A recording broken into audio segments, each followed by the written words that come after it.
Astro 2K YouTube channel நேயர்கள் அனைவருக்கும் என் இனிய தமிழ் புத்தாண்டு தின நல்வாழ்த்துக்கள். 2025ஆம் ஆண்டு விஸ்வாவசு ஆண்டு விருச்சிக ராசிக்காரர்களுக்கு இந்த வாழ்க்கையில என்னென்ன மாற்றங்கள் நிகழப்போகுது இந்த ஆண்டு முழுவதும் அப்படின்றத தான் நம்ம இந்த வீடியோல பாக்குறோம். ஃபர்ஸ்ட் விருச்சிக ராசிக்காரர்கள் அப்படின்னாலே ரொம்ப தைரியசாலிகள். யாரையுமே அவ்வளவு சீக்கிரமா நம்பவே மாட்டாங்க.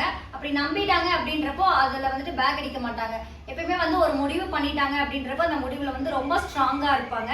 தன்மானத்துக்கு ஏதாவது ஒரு பிரச்சனை அப்படின்றப்ப அது எவ்வளவு பெரிய ரிலேஷன்ஷிப்பா இருந்தாலுமே வேண்டாம்னு சொல்லி தூக்கி போட்டு வந்துருவாங்க. சோ அப்படிப்பட்ட விருச்சிக ராசிக்காரர்களுக்கு பிடிவாத குணம் சற்று அதிகமாகவே இருந்தாலுமே குழந்தை தன்மையான மனசும் இருக்கு.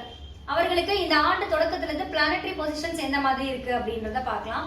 சோ இந்த ஆண்டு தொடக்கத்துல பாத்தீங்கன்னா சனி பகவான் பெயர்ச்சியாகி ராசிக்கு 4ஆம் இடம்னு சொல்லக்கூடிய கும்பராசியில இருந்து பூர்வ புண்ணிய ஸ்தானமான மீன ராசிக்கு பெயர்ச்சி ஆகிட்டாரு. குரு பகவான் பயிற்சி இனிமேல் தான் வரப்போகுது. அதாவது மே 14ஆம் தேதி நடக்க போகுது. சோ குரு பகவான் ராசிக்கு 7ஆம் இடமாகிய ரிஷபத்துல இருந்து ராசிக்கு 8ஆம் இடமாகிய மிதுனத்துக்கு பயிற்சி ஆக போகிறார். ராகு கேது பயிற்சிகளும் மே மாதம் தான் நடக்க போகுது. சோ ராகு பகவான் பாத்தீங்கன்னா ராசிக்கு 5ஆம் இடம்னு சொல்லக்கூடிய மீன ராசியில இருந்து ராசிக்கு 4ஆம் இடம் ஆகிய கும்பராசிக்கு பயிற்சி ஆகிறாரு. அதே சமயம் கேது பகவான் பாத்தீங்கன்னா லாபஸ்தானம் ஆகிய கன்னி ராசியில இருந்து அதாவது 10ஆம் இடமான தொழில் ஸ்தானத்துக்கு அதாவது சிம்மராசிக்கு பயிற்சி ஆகிறாரு. சோ இப்படிப்பட்ட கிரக சூழல்கள் மே மாசம் அதாவது மே மிட்டுக்கு அப்புறத்துல இருந்து இருக்க போகுது. சோ இந்த ஆண்டு முழுவதும் அவர்களுக்கு இந்த மாதிரி தான் பிளானட்டரி பொசிஷன்ஸ் அமையுது.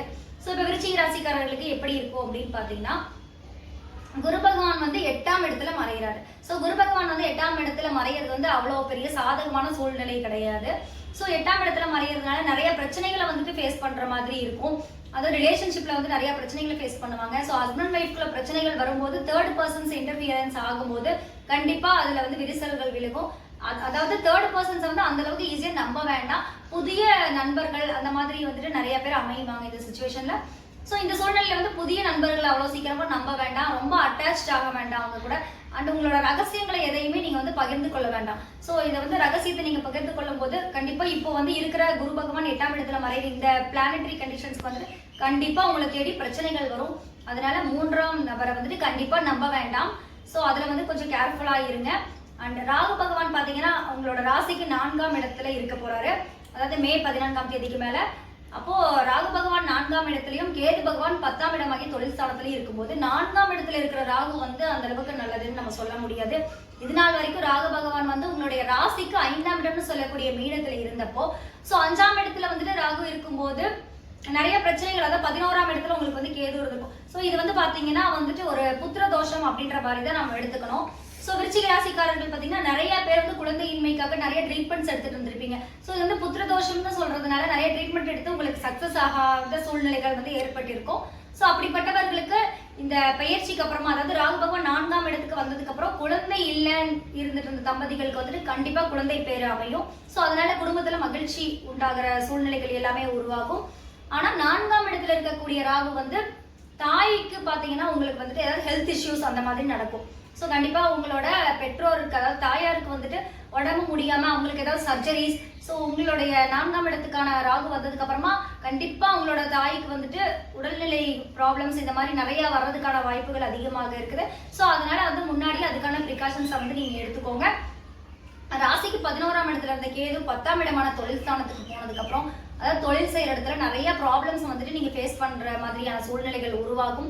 அங்க நிறைய அவப்பெயர்கள் உங்களோட அதாவது உங்களுடைய பேருக்கு புகழுக்கு நிறைய ப்ராப்ளம்ஸ் வர்ற மாதிரியான நிறைய பிரச்சனைகளை உருவாக்குவாங்க. அதாவது ஹிடன் எனிமீஸ் உங்களுக்கு அதிகமா இருப்பாங்க. ஸோ அந்த மறைமுக எதிரிகள்னால உங்களுக்கு வேலை செய்யற இடத்துல உங்களுக்கு தொந்தரவுகள் இருந்துகிட்டே தான் இருக்கும். அண்ட் பிசினஸ் பீப்புள்ஸ் ஆகட்டும், ஸோ தொழில் பண்றவங்களுக்குமே அதாவது தொழில நிறைய காம்படிட்டர்ஸ் இருப்பாங்க. ஸோ அந்த காம்படிட்டர்ஸ்னால நிறைய பிரச்சனைகளை நீங்க ஆரம்பத்துல இருந்தே ஃபேஸ் பண்ணிட்டு இருந்தாலுமே கூட இந்த ராகு கேது பயிற்சிக்கு அப்புறம் அந்த பிரச்சனைகள் இன்னும் உங்களுக்கு அதிகமாகுமே தவிர கண்டிப்பா கம்மியாகாது. ஸோ அதனால தொழிலே ஆகட்டும், அதாவது ஒர்க்கிங் பீப்புள்ஸ்மே ஒர்க் பண்ற இடத்துல ரொம்ப கவனத்தோட செயல்படுறது நல்லது. அந்த மணி ஹேண்டில் பண்றவங்க, கேஷியர் இந்த மாதிரி மணி ஹேண்டில் பண்றவங்க ரொம்பவே இந்த ஆண்டு ராகுகேது பயிற்சிக்கு அப்புறம் ரொம்ப கேர்ஃபுல்லா இருக்கணும். ஏன்னா வீண் பழிச்சொல்களுக்கு நீங்க ஆளாகிறதுக்கான சூழ்நிலைகள் உருவாகும். ஸோ அதனால வீணான பழிச்சொல்கள் இந்த மாதிரிக்கு எல்லாமே உங்களுடைய பேரை அடிப்படும். ஸோ ஒரு பிரச்சனை நடந்துட்டு இருக்குதுன்னு சும்மா பார்க்க போனீங்கனாலே அந்த பிரச்சனை உங்களாலதான் அப்படின்ற அளவுக்கு மாறிடும். அந்த மாதிரி சூழ்நிலைகள் அதிகமாக இருக்கிறதுனால விருச்சிக ராசிக்காரர்கள் மிகுந்த கவனத்தோட செயல்படுறது ரொம்ப நல்லது. ராசிக்கு அதாவது உங்களோட குரு பகவான் பாத்தீங்கன்னா உங்க ராசிக்கு 8ஆம் இடத்துல இருந்து உங்க குடும்பஸ்தானத்தை பாக்குறாங்க. குரு பகவான் வந்து 8ஆம் இடத்துல மறைந்து இருந்தாலுமே அது வந்து நல்ல அமைப்பு இல்லைன்னா கூட அவர் வந்து அவருடைய 7ஆம் பார்வை அதாவது சமசப்தவ பார்வையால உங்களோட குடும்பஸ்தானத்தை பாக்குறதுனால குடும்பத்துல வந்து மகிழ்ச்சி உருவாகிறது. அதாவது குரு பயிற்சிக்கு அப்புறம் குடும்பத்துக்குள்ள வந்துட்டு கண்டிப்பா மகிழ்ச்சியான சூழ்நிலைகள் வந்து உருவாகிறதுக்கான வாய்ப்புகள் அதிகமாகவே இருக்குது. ஸோ அதனால இந்த தேர்ட் பர்சன்ஸை வந்து கொஞ்சம் தள்ளி வச்சுட்டு குடும்பத்துல வந்துட்டு நீங்க முக்கியத்துவம் செலுத்தும் போது கண்டிப்பா கணவன் மனைவியா இருந்தாலும் கணவன் வந்து மனைவி விட்டு கொடுத்து போகிறதும் மனைவி கணவனை விட்டு கொடுத்து போகிறதும் கண்டிப்பா இந்த சூழ்நிலை வந்து உங்களுக்கு தெரிஞ்சிருந்தும் நீங்க இதை கொஞ்சம் அட்ஜஸ்ட் பண்ணி போகும்போது கண்டிப்பா உங்களை வந்து யாராலையும் பிரிக்க முடியாத அளவுக்கான சூழ்நிலைகள் வந்து உருவாகிறதுக்கு நீங்க தான் இது பண்ணிக்கணும். அண்ட் பாத்தீங்கன்னா குரு பகவான் வந்து உங்களோட ராசிக்கு 9ஆம் பார்வை உங்களோட ராசிக்கு 4ஆம் இடத்தை பாக்குறாரு. ஸோ 4ஆம் இடமாகிய ராகு பகவான் வந்து அங்க இருக்காரு. 4ஆம் இடத்தை பாக்குறதுனால சுகஸ்தானம் வந்துட்டு சுகஸ்தானத்துல ராகு இருக்கிறது வந்து ஃபேமிலிக்குள்ள உங்களுக்கு பிரச்சனைகளை கொண்டு வந்தாலுமே கூட குரு பகவானோட பார்வை இருக்கிறதுனால பிரச்சனைகளை வந்துட்டு கடைசியா தான் நீங்க ரியலைஸ் பண்ணி அதை சால்வ் பண்ணுவீங்க. ஸோ ஆரம்பத்துல வந்து என்னென்னலாம் பேசக்கூடாது அது எல்லாமே நடந்தாலுமே இறுதியில வந்துட்டு நீங்களாவே அதை ரியலைஸ் பண்ணிக்குவீங்க. ராகு பகவான் 5ஆம் பார்வையாக உங்களுடைய விரயஸ்தானத்தை பாக்குறாரு. ஸோ அதனால இந்த தடவை வந்து சுப விரயங்கள் நிறைய வந்து உங்க குடும்பத்துல ஆகிறதுக்கான வாய்ப்புகள் அதிகமாக இருக்குது. அதாவது மெயினா வீடு கட்டி அது வந்து கன்ஸ்ட்ரக்ஷன் ஒர்க்ஸ் பாதியில் நின்னவங்களாகட்டும் அவங்கெல்லாம் வந்து திருப்பியும் வந்துட்டு அந்த கன்ஸ்ட்ரக்ஷன் ஒர்க்கை ஸ்டார்ட் பண்ணி முடிப்பீங்க. கண்டிப்பா இந்த தடவை வந்து இடமாற்றம் அப்படின்றது வந்து விருச்சிக ராசிக்காரர்களுக்கு கண்டிப்பா உண்டு. அதாவது வாடகை வீட்டுல இருந்துட்டு இருந்தவங்க சொந்த வீடு கட்டி போகிறதுக்கான அமைப்புகள் வந்து கண்டிப்பா உருவாகும். அண்ட் வாடகை வீட்டில் இருந்துட்டு இருந்தவங்க கூட ஷிஃப்ட் பண்ணி வேற ஒரு இடத்துக்கு போகிறதுக்கான சான்சஸ் உருவாகும். ஸோ இந்த மாதிரி வந்து கண்டிப்பா இடமாற்றம் அப்படின்றது வந்து விருச்சிக ராசிக்காரர்களோட வாழ்க்கையில இந்த கிரக பயிற்சிகளுக்கு அப்புறமா கண்டிப்பா நடக்கும். அதனால கண்டிப்பா சொந்த வீடு கட்டணும் அப்படின்னு நினைச்சிட்டு இருக்கவங்க கண்டிப்பா சொந்த வீடு கட்டுவீங்க. அண்ட் இடம் வாங்கணும் அதாவது இன்வெஸ்ட்மெண்ட்காக இடம் வாங்கணும்ன்ற நினைச்சிட்டு இருக்கவங்களுக்கு கூட கண்டிப்பா அவங்களோட கனவு நிறைவேறும். நெக்ஸ்ட் பாத்தீங்கன்னா உங்களுக்கு வந்துட்டு அதாவது ஒர்க்கிங் பீப்புள்ஸ் ஆகட்டும் அப்ராட் போகணும் ஸோ எஜுகேஷன் ஹையர் ஸ்டடீஸ்க்காக வெளிநாடு போகணும் அப்படின்னு நினைச்சிட்டு இருந்தவங்க எல்லாருமே வந்துட்டு அவங்களுக்கான சூழ்நிலைகள் உருவாகும். கண்டிப்பா அவங்களுக்கு வந்துட்டு அடுத்தது ஹையர் ஸ்டடீஸ் பண்றதுக்கு அப்ராட் போறதுக்கான வாய்ப்புகள் வந்து அதிகமாகவே இருக்கு. ஸோ விருச்சிக ராசிக்காரர்களோட வாழ்க்கையில வந்துட்டு இடமாற்றம் அப்படின்றது கண்டிப்பா உண்டு. அது எஜுகேஷனா இருந்தாலும் சரி வீடு இடமாற்றமாக இருந்தாலும் சரி கண்டிப்பா வந்து அவங்களோட வாழ்க்கையில நடக்கும். ஸோ இப்படிப்பட்ட விருச்சிக ராசிக்காரர்களுக்கு வந்து சனி பகவான் 3ஆம் பார்வையா அதாவது 5ஆம் இடத்துல இருக்க சனி பகவான் வந்துட்டு 3ஆம் பார்வையா அவங்க ராசிக்கு 7ஆம் இடத்தை பாக்குறதுனால கலத்திரத்துக்கிட்ட கொஞ்சம் அட்ஜஸ்ட் பண்ணி போங்க. அதாவது உங்க ஸ்பௌஸ் கிட்ட வந்து கொஞ்சம் விட்டு கொடுத்து போகும்போது கண்டிப்பா வந்து வீட்டுல வர பிரச்சனைகளை வந்துட்டு நீங்க தவிர்க்கலாம். சனி பகவான் அவருடைய 7ஆம் பார்வையாக உங்க லாபஸ்தானத்தை பாக்குறதுனால தொழில்ல பாத்தீங்கன்னா சற்று வந்து உங்களுக்கு மந்தநிலை ஏற்பட்டாலுமே குரு பயிற்சிக்கு அப்புறமா உங்களுக்கு அதுவுமே சாதகமான சூழ்நிலையில உருவாகிறதுக்கு சான்சஸ் இருக்கு. மணி ஃப்ளோ அப்படின்னு பாத்தீங்கன்னா விருச்சிக ராசிக்காரர்களுக்கு வந்து மணி ஃப்ளோ வந்து கொஞ்சம் இந்த கையில வந்து நிறைய வந்து பணப்புழக்கம் அதிகமாகவே இருக்கும் இந்த டைம் வந்து. அண்ட் சனி பகவான் அவருடைய 10ஆம் பார்வையாக உங்க குடும்பஸ்தானத்தை பாக்குறதுனாலதான் சின்ன சின்ன பிரச்சனைகள் தோன்றி மறையும். அதையும் வந்துட்டு குரு பகவான் பார்வை இருக்கிறதுனால உங்களுக்கு அதுலயும் பிரச்சனை வராது. ஸோ இந்த தடவை ஓவராலா பார்க்கும்போது விருச்சிக ராசிக்காரர்களுக்கு வந்து 75% நல்லா தான் இருக்கு. ஸோ இதுல வந்து மெயினான அட்வைஸ் அப்படின்னு பார்த்தோம்னா விருச்சிக ராசிக்காரர்களுக்கு வந்துட்டு உறவுல எந்த சிக்கல்களும் வரக்கூடாது அப்படின்னா கண்டிப்பா தேர்ட் பர்சன்ஸோட இன்டர்ஃபியரன்ஸ் இருக்கக்கூடாது. அண்ட் தொழில் பண்ற இடத்துல ஏன்னா கேது பகவான் 10ஆம் இடத்துல வர்றதுனால கண்டிப்பா தொழில் பண்ற இடத்துலயும் அதாவது ஒர்க்கிங் பீப்புள்ஸ் ஆகட்டும் கொஞ்சம் அந்த இடத்துல வந்துட்டு கவனம் தேவை. ஏன்னா உங்களோட பெயருக்கும் புகழுக்கும் அங்க வந்துட்டு ஏதாவது ஒரு அவப்பெயர் உருவாகிற மாதிரியான சூழ்நிலைகள் கண்டிப்பா உருவாகிறதுக்கு வாய்ப்பு இருக்கு. அதனால அதுல வந்துட்டு நீங்க கொஞ்சம் கேர்ஃபுல்லா இருந்துக்கிட்டீங்கனாலே வேற எந்த பிரச்சனையா இருந்தாலுமே நீங்க தவிர்க்கலாம். இப்போ உங்களுக்கான ரெமெடிஸ் பாத்தீங்கன்னா அதாவது செவ்வாய்க்கிழமை தோறும் கண்டிப்பா நீங்க முருகன் வழிபாடை வந்துட்டு நீங்க தொடங்குங்க. இது நாள் வரைக்கும் நீங்க பண்ணிட்டு இருக்கிறவங்க பண்ணுங்க, பண்ணாதவங்க கண்டிப்பா பண்ண ஸ்டார்ட் பண்ணுங்க.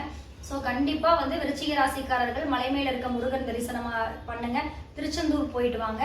கண்டிப்பா செவ்வாய்க்கிழமை பக்கத்துல இருக்கிற முருகன் கோவிலுக்காவது நீங்க போயிட்டு 6 அகல் விளக்குகள் வந்து நீங்க பத்த வச்சுட்டு வரும்போது அதாவது அகல் விளக்கு நீங்க ஏற்றிட்டு வரும்போது கண்டிப்பா குடும்பத்துல இருக்கிற பிரச்சனைகள் எல்லாமே வந்து தோன்றி இருந்தாலுமே அது மறையறதுக்கான வாய்ப்புகள் அதிகமாக இருக்கு.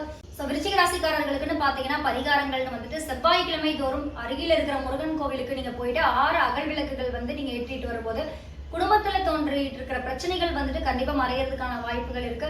ஒரு முறையாவது நீங்க வந்துட்டு திருச்செந்தூர் அதாவது கடல் இருக்கிற முருகன் கோவிலுக்கு வந்து நீங்க போய் வழிபாட்டு வரும்போது விருச்சிக ராசிக்காரர்களுக்கு வந்து அது மிகப்பெரிய ஏற்றத்தை கொடுக்கும். ஸோ அதனால ஒரு முறையாவது குடும்பத்தோட நீங்க வந்துட்டு திருச்செந்தூர் போயிட்டு வாங்க.